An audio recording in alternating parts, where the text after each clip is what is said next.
Local bodies کا ایک system تھا جو مشرف صاحب نے انٹروڈیوس کیا تھا، اس کے حوالے سے جو سٹیٹمنٹ پرائم منسٹر نے دی کہ اب ناظمز کی جگہ پہ ایڈمنسٹریٹرز تعینات کیے جا رہے ہیں، کیا یہ بہتر گورننس دینے میں کارآمد ثابت ہوگا یا محض ایک نیا جو ہے وہ ہم فرنٹ کھول رہے ہیں؟ کیونکہ لوگ یہ بھی کہتے ہیں کہ ناظم جو تھے یا جو کوئی بھی لوکل باڈی کے ریپرزینٹیو تھے وہ تو الیکٹڈ لوگ تھے، ان کو لوگوں نے الیکٹ کیا تھا، لیکن جو ایڈمنسٹریٹرز ہیں یہ تو تعینات ہوں گے وہاں پہ بیوروکریسی سے، تو کیا یہ عوام کی فتح یا عوام کی شکست ہے اور بیوروکریسی کی وکٹری ہے؟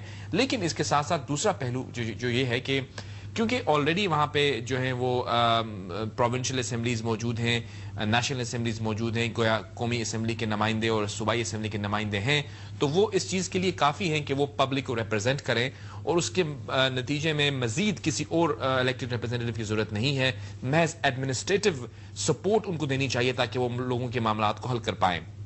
لیکن کیونکہ ایک پولیٹیکل ایشو ہے، اس پر مختلف آراء ہو سکتی ہیں، اور ہم نے مسلم لیگ نون کی رائے لی، اب ہم ایم کیو ایم کی رائے لیں گے، کیونکہ ہم چاہتے ہیں کہ اس پروگرام میں تمام مکاتب فکر کو، تمام ویو پوائنٹس کو جو ہے ہم زیر بحث ان کو ایک موقع دیں کہ وہ اپنا ویو پوائنٹ کا اظہار کر سکیں۔ اور دوسرا جو اہم سبجیکٹ وہ یہ ہے کہ ابھی ہم نے دیکھا کہ جو سپریم کورٹ نے اسٹے کیا تھا کاربن ٹیکس کو، اس کو تو ایک جگہ پہ رکھا، لیکن جو آرڈیننس آیا پریزیڈنٹ صاحب کی طرف سے جس میں ایک لیوی کے طور پر واپس قیمتیں جو ہیں وہ اوپر آ گئیں، اس کے نتیجے میں بھی کچھ لوگ یہ سوال کر رہے ہیں کہ کیا ایک دفعہ پھر ہم تصادم کی طرف تو نہیں بڑھ رہے؟ کیا سپریم کورٹ کو یہ حق ہونا چاہیے یہ جو اس نے ایک سٹے دیا؟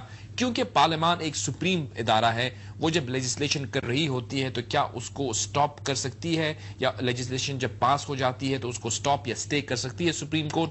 کیا آئین جو 3 ایگزیکٹو، جوڈیشری اور جو ہماری لیجسلیچر ہے اس کے جو رولز متعین کرتا ہے، کیا سپریم کورٹ اس کے اندر کام کر رہی ہے یا پھر کسی حد تک اوور سٹیپنگ کی جا رہی ہے؟ دوسرا پہلو یہ ہے کہ کیونکہ پبلک انٹرسٹ میں ہے اس لیے سپریم کورٹ کو یہ حق حاصل ہے۔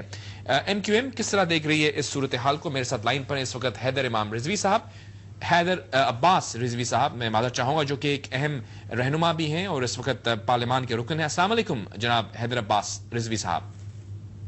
وعلیکم السلام جاوید ملک صاحب۔ رضوی صاحب، میں چاہوں گا آپ سے یہ پوچھوں کہ جو بلدیاتی نظام، آپ کے اپنے بھی میئر ہیں کراچی میں، ناظم ہیں، آپ کیا سمجھتے ہیں کہ یہ جو ایڈمنسٹریٹرز کے بارے میں کہا گیا ہے، کیا بلدیاتی نظام کو ہٹا دینا بہتر گورننس ڈیلیور کرے گا یا اس نظام کو مزید سپورٹ کرنے کی ضرورت ہے؟ جاوید صاحب، اس میں کئی پہلو ایسے ہیں جو اس فیصلے کی میرٹ اور ڈی میرٹ کو دیکھنے سے پہلے ہمیں ذہن میں رکھنے ہوں گے۔ پہلی بات تو یہ ہے کہ ڈیموکریسی کا، دنیا میں کسی بھی ڈیموکریسی کا گراس روٹ لیول پر جڑے ہونا بہت زیادہ ضروری ہے، اور جب تک ڈیموکریسی گراس روٹ لیول پر موجود نہیں ہے تو شاید ڈیموکریسی اتنی اسٹرینتھن نہیں ہے جتنی ہونی چاہیے۔ پھر دوسری بات یہ ہے کہ جو نیشنل اسمبلی یا سینیٹ یا پروونشل اسمبلی کا کام لوکل گورنمنٹ کے معاملات کو دیکھنا نہیں ہے، بلکہ ان کا بنیادی کام ملک میں اور صوبے میں لیجسلیشن کرنا ہے، اور لیجسلیشن کے ذریعے پولیٹیکل سسٹم کو اور ڈیموکریسی کو اسٹرینتھن کرنا ہے۔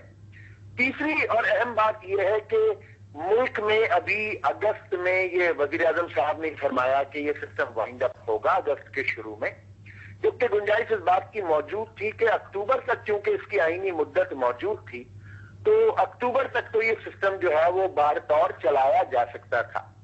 چوتھی بات یہ ہے کہ جو اس کا کانسٹیٹیوشنل پروویژن ہے وہ یہ ہے کہ ایڈمنسٹریٹر جو ہے وہ 3 ماہ کی مدت کے لیے مقرر کیے جا سکتے ہیں، 1 سال تک کی مدت کے لیے مقرر کیا جانا شاید ایک تھوڑا سا کانسٹیٹیوشنل ہچ بھی ہو۔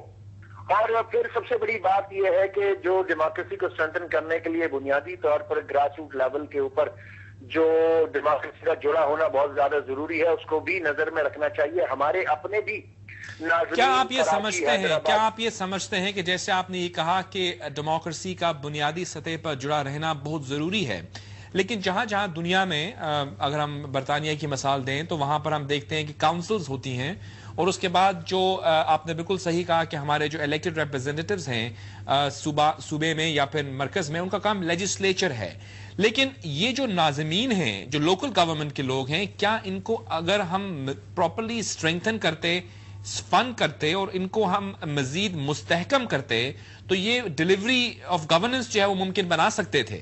کیونکہ آپ تو اس وقت بھی شامل تھے نا حکومت میں جب یہ سسٹم انٹروڈیوس کیا گیا۔ بالکل ٹھیک فرمایا آپ نے جاوید ملک صاحب. میں یہ سمجھتا ہوں کہ as far as delivery is concern, اگر آپ ایم کیو ایم کے ناظرین کو دیکھیں، چاہے وہ کراچی میں ہو، چاہے وہ حیدرآباد میں ہو، میرپور خاص میں ہو، نواب شاہ میں ہو، سکر میں بھی ہو، جو ایم کیو ایم کے ناظرین کی ڈیلیوری ہے وہ کسی سے ڈھکی چھپی نہیں ہے. اور آج پورا پاکستان یہ ڈیمانڈ کر رہا ہے کہ شاید مصطفیٰ کمال جیسا ناظم پاکستان کے ہر شہر کو میسر آ جائے. تو it vary from man to man and person to لیکن پرسن. اگر ایک نظام جس نظام کے نتیجے میں آپ کے بقول مصطفیٰ کمال آئے اور وہ ایک اتنے اچھے ناظم کے طور پر آپ کے بقول بن گئے ہیں، تو اس کا مطلب ہے نظام صحیح تھا. ہیلو حیدر عباس رضوی صاحب، کیا آپ تک میری آواز پہنچ رہی ہے؟ جی بالکل پہنچ رہی ہے. تو آپ یہ کہہ رہے ہیں کہ نظام سے آپ کو کوئی اعتراض نہیں ہے، نظام بالکل صحیح تھا جس کے نتیجے میں مصطفیٰ کمال جیسے لوگ سامنے آئے.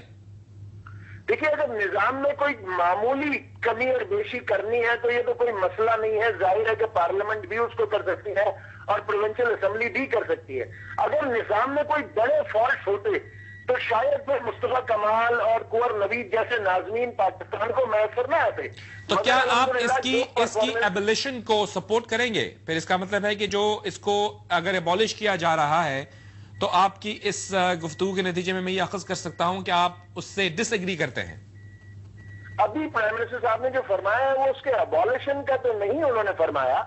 ان کا پوائنٹ آف ویو یہ ہے کہ وہ ایڈمنسٹریٹر سول بیوروکریسی سے جو ہے وہ وہاں پر لائیں گے اور ان کی مدت بجائے 3 ماہ کے 1 برس ہوگی جب تک آئندہ الیکشن نہ ہو جائے.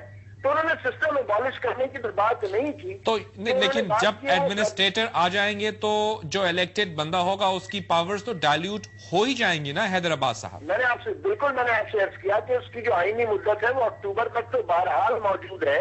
اکتوبر تک تو اس سسٹم کو چلایا جا سکتا تھا، مگر پرائم منسٹر صاحب نے اعلان کیا ہے. اس میں ہمارا پوائنٹ آف ویو یہی ہے کہ یہ بیچارے سیاستدان ہی ہیں جن کی تاریخ یہ رہی ہے کہ وہ اپنے ہاتھ کاٹ کر سول یا ملٹری بیوروکریسی کی جیب میں رکھتے رہے ہیں، ورنہ باقی نہ کبھی سول اور نہ کبھی ملٹری بیوروکریسی نے اپنے ہاتھ کبھی سیاستدانوں کے. میرا آخری سوال اس موضوع پہ ہوگا، کیا آپ اس کو سپورٹ کرتے ہیں؟ کیا آپ سمجھتے ہیں لوکل باڈی سسٹم کو اسٹرینگتھن کرنے کی ضرورت ہے، یا کیا آپ یہ سمجھتے ہیں کہ اس کی ایبولیشن کا وقت آ گیا ہے؟ We don't need another chain of governance bodies at that level. نہیں، ہم تو لوکل باڈی سسٹم کو، کیونکہ یہ وہ واحد ذریعہ ہے جس سے گراس روٹ لیول سے جوڑا جا سکتا ہے اور جمہوریت کو مستحکم کیا جا سکتا ہے. آپ سپورٹ کرتے ہیں اس کو؟ ہم تو جو ہے لوکل گورنمنٹ سسٹم کو بہرحال سپورٹ کرتے تھے، ہیں اور کرتے رہیں گے. رائٹ. میں دوسرا سوال آپ سے یہ ہوگا کہ جب ہم بات کرتے ہیں یہ کاربن ٹیکس کے حوالے سے، آپ نے دیکھا کہ عدلیہ نے ایک موقف لیا جو کہ کافی پذیرائی عوام نے بھی اس کو دی.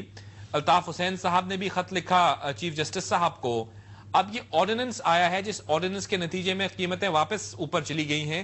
آپ کہاں پہ کھڑے ہوئے ہیں اس سبجیکٹ پر؟ دیکھیے، ہم نے تو جب ڈاکٹر فاروق ستار جو پارلیمانی لیڈر ہیں ایم کیو ایم کے قومی اسمبلی میں، انہوں نے اپنی بجٹ سپیچ میں کاربن ٹیکس کے حوالے سے بھی اور جو بجلی کے اوپر جو 22 ارب روپے کی سبسڈی ختم کی جا رہی ہے اس کے اوپر، دونوں کے اوپر بات کی تھی اور آواز اٹھائی تھی کہ یہ جو صورتحال ہے، اور نہیں وہ تو ماضی کی بات ہے، میں آج کی بات کر رہا ہوں. یہ مجھے اصل میں گزشتہ سے وابستہ جب تک نہیں ہوں گے ملک صاحب تو بات عوام تک نہیں پہنچے گی. تو ہمارا تو پوائنٹ آف ویو یہی ہے کہ جتنا میکسیمم ریلیف عوام کو دیا جا سکتا ہے دیا جانا چاہیے. بدقسمتی سے آپ کے ملک میں انڈائریکٹ